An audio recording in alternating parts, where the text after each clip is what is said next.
Salam pemirsa, berjumpa lagi bersama saya dalam pembahasan buku Amanat kepada Orang Muda. Pada saat ini kami mengundang akan saudara-saudara, khususnya kepada orang-orang muda, sehingga kita berkumpul bersama-sama dan kita boleh mendengarkan nasihat firman Tuhan pada saat ini. Kita akan masuk ke pasalnya yang ke-89, judulnya Teladan Orang Efesus, ya. Tak kala orang-orang Efesus ditobatkan, mereka segera mengubah kebiasaan dan kelakuannya dengan tempelakan Roh Tuhan.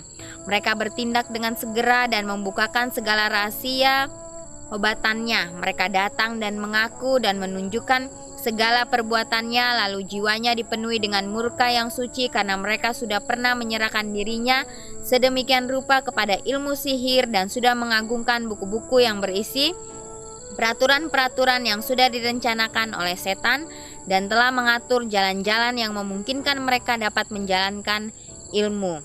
Mereka telah memutuskan untuk tidak lagi melayani pekerjaan si jahat. Lalu dibawanya buku-buku yang mahal itu dan dibakarnya di hadapan orang-orang banyak.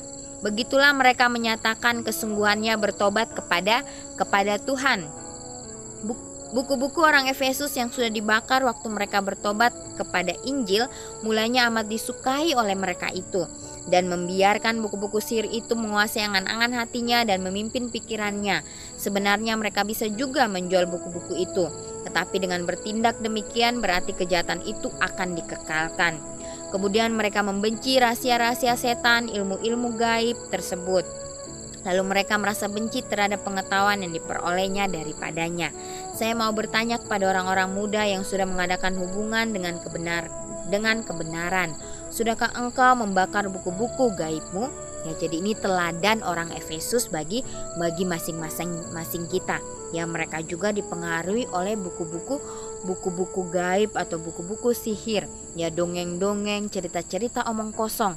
Ya, pada saat itu ya mereka sadar sehingga mereka membakar buku-buku yang membawa mereka jauh daripada Tuhan. Ya, bisa saja mereka ambil dan menjual buku itu, tetapi mereka tidak mau karena mereka akan membiarkan ya kejahatan itu akan menjalar kepada orang lain.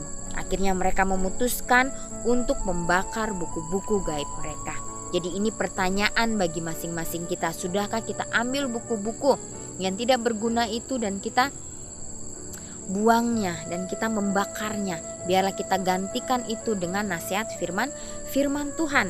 Ya, buku-buku gaib zaman sekarang.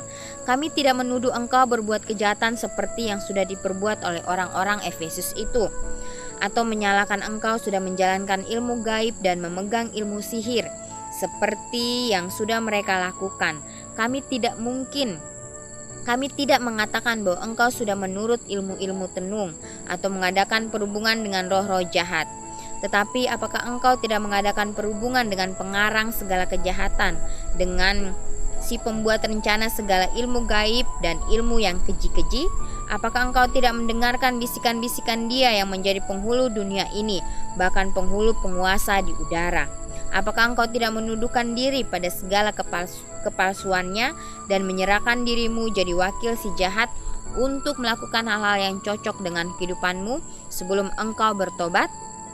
Apakah engkau tidak menyerahkan dirimu menjadi wakil setan, dan dengan kata lain yang lebih luas artinya, apakah engkau tidak mengadakan perhubungan dengan malaikat-malaikat yang sudah jatuh dan belajar dari mereka itu ilmu tipu daya untuk menjerat jiwamu sendiri dan jiwa orang-orang lain?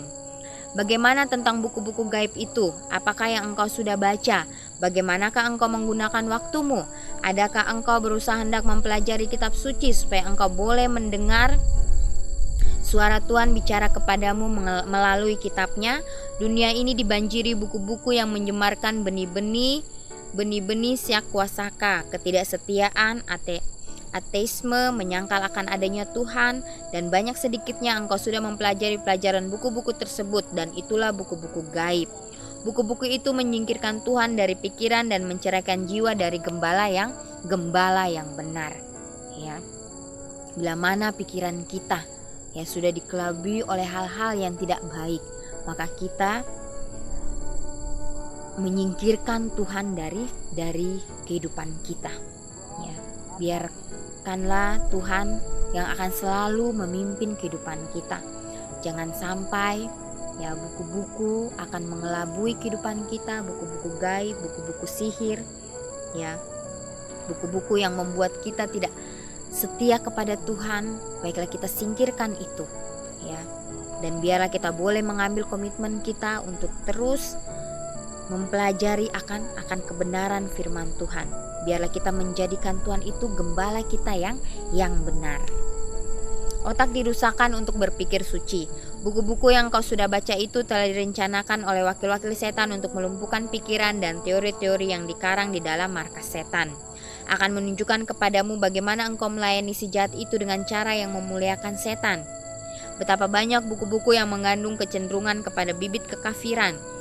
Buku-buku yang diusahakan untuk menyusutkan pikiran melalui hal-hal yang meragu-ragukan. Setan sudah menghembuskan nafas yang beracun dan mematikan ke dalam buku-buku itu, maka barang siapa yang membacanya akan kejangkitan penyakit malaria rohani yang amat jahat. Nah, jadi ini bila mana kita sudah membaca buku-buku yang tidak mengandung akan kebenaran firman Tuhan, maka di situ ya kita sama seperti terjangkit penyakit malaria rohani yang mematikan kehidupan kita, ya. Betapa banyak buku-buku fiksi dalam dunia ini yang mengisi pikiran dengan perkara yang bukan-bukan dan kebodohan, dan dengan demikian menimbulkan perasaan jemu terhadap perkataan kebenaran dan keadilan. Begitulah pikiran menjadi lemah untuk memikirkan perkara-perkara yang suci, untuk penyelidikan kitab suci dengan sabar dan tekun yang menjadi buku petunjuk kita menuju jalan ke Firdaus Tuhan. Banyak tulisan mengenai bagaimana caranya mencari untung harta dunia, seolah-olah kekayaan dunia ini bisa membeli pas masuk ke dalam surga. Betapa banyak buku-buku sejarah yang sudah ditulis tentang perbuatan nekat yang berani dari orang-orang yang kehidupannya sedikit pun tidak memberi terang di atas jalan yang membawa orang ke negeri yang lebih baik itu, ya. Masing-masing kita ya merindukan supaya kita masuk ke dalam kerajaan Tuhan.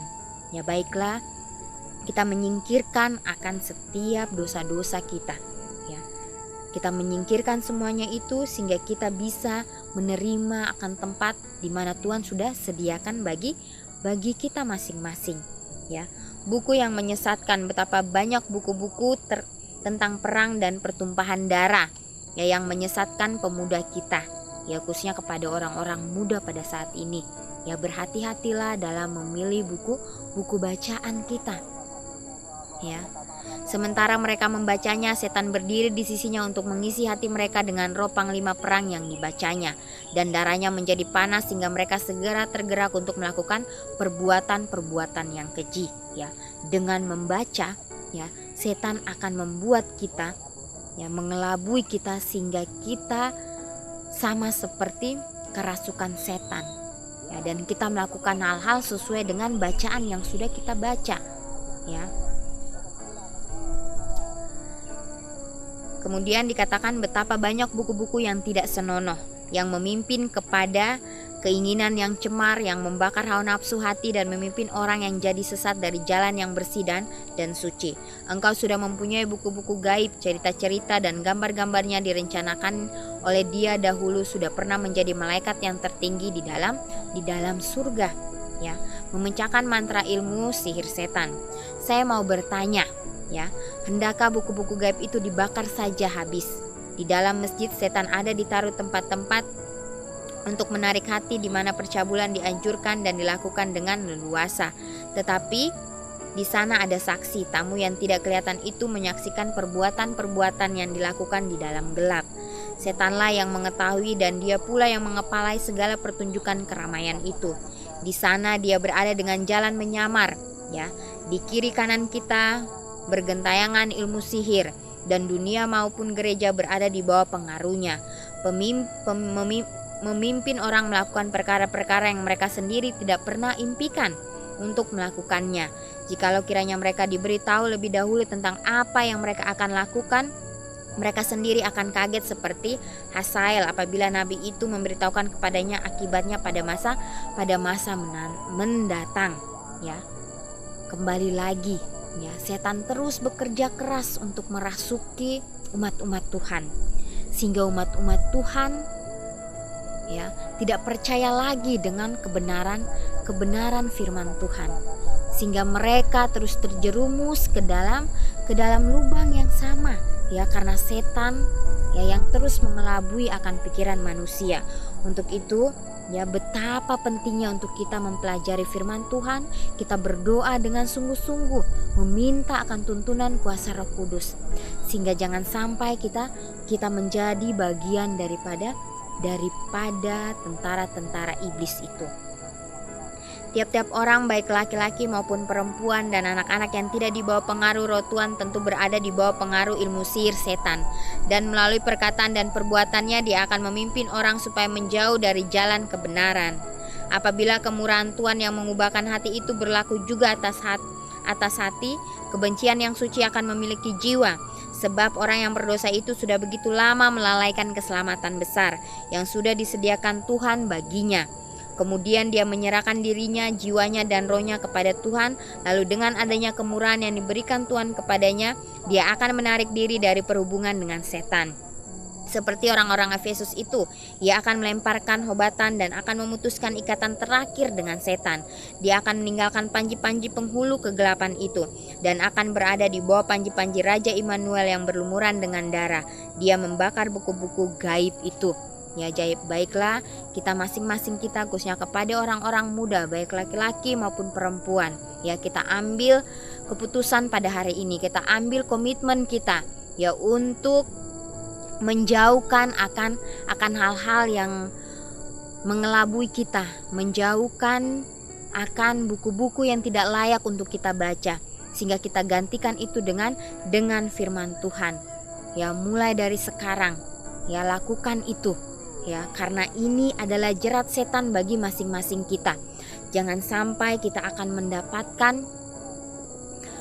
mendapatkan hal yang buruk di dalam kehidupan kita. Ya, karena waktunya tidak akan lama lagi. Ya, karena di sini Tuhan akan, ya, mengadili orang-orang dengan seadil-adilnya. Ya, ini adalah pilihan masing-masing kita. Apakah kita mau mengikut si iblis atau kita mau mengikut Tuhan kita, ya. Walaupun dalam setiap perjalanan kita banyak sekali tantangan yang kita hadapi, tapi kita akan melihat bahwa Tuhan yang akan memimpin kita. Ya, di ujung jalan sana ada terang yang bersinar. Tuhan akan menyambut kita dengan sambutan yang hangat.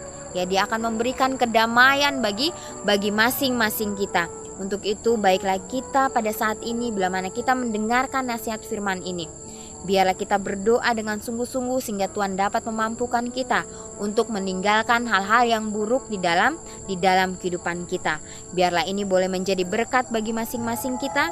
Kita akan jumpa di kesempatan yang berikutnya. Tuhan memberkati.